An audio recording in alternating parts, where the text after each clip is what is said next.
Bledsoe was arrested. Patrick Montgomery was in court. Jonathan Manapa will stay in federal custody. No, I don't take responsibility at all.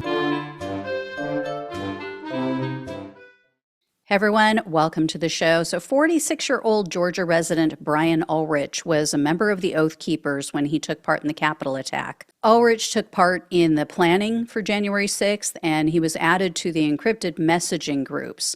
So on December 14th of 2020, Oathkeepers founder Stuart Rhodes posted in one of these groups, and he warned that if Trump didn't enact the Insurrection Act, quote, "We will have to fight a bloody revolution/civil war to defeat the traitors."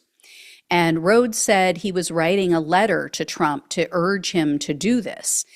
So Ulrich replied to the message and said, quote, "God help you on this. We must win. We must defeat these radicals. There's treason at work here." And then when someone committed treason, he said it used to mean that you could be killed. He said you would pay with your life. So Ulrich booked his room in D.C. He was urging other people to join him on the 6th. And toward the end of December of 2020, Ulrich posted in Oathkeepers group chat, quote, "Trump acts now, maybe a few hundred radicals die trying to burn down cities. Trump sits on his hands, Biden wins, millions die resisting the death of the First and Second Amendment." Yeah. 4 years later, how's that looking? Have we seen the death of the First and Second Amendment? I mean, we're kind of seeing the death of the First Amendment now with Trump, trying to shut down news organizations and suing them and shutting them up. So, yeah. So anyway, Ulrich made other comments in these groups. He indicated that he knew there might be violence on January 6th, and he knew that others in the group took weapons with them and stored those weapons at a hotel just across the river from the Capitol. So on January 6th, when it became clear that Vice President Mike Pence wasn't going to go along with Trump's alleged illegal plan to overturn the election, Rhodes notified the group that, quote, "pissed off patriots were attacking the Capitol."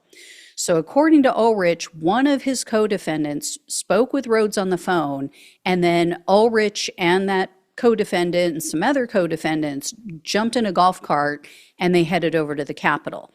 So when they reached the restricted grounds, Ulrich and the others marched up the Capitol steps. They were in military stack formation, and they forced their way inside the building. So some of his fellow Oathkeepers headed down hallways, but Ulrich never actually made it past the foyer because the police pushed him and other people out.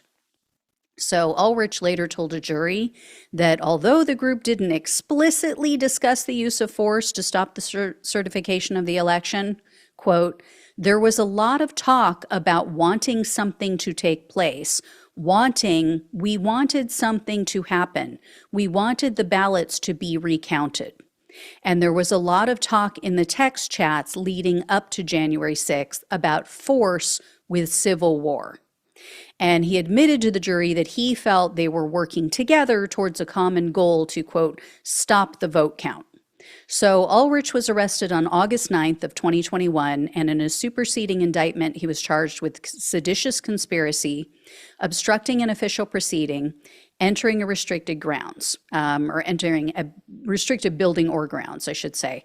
In April of 2022, Ulrich pleaded guilty to 2 of the felonies, so seditious conspiracy and obstruction of an official proceeding. So he was facing a combined 40 years in prison, 6 years of probation, and $500,000 in fines.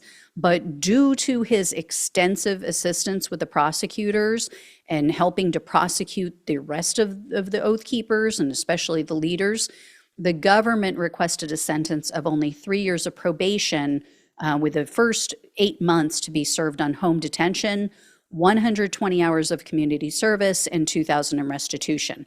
So Ulrich spoke at his sentencing hearing, and he said, quote, "Your Honor, I just want to say that I'm sorry to the people of D.C., and I'm sorry to the courts for having to put up with this." And then he also apologized to his family, he said, for the emotional and the financial burden he placed on them.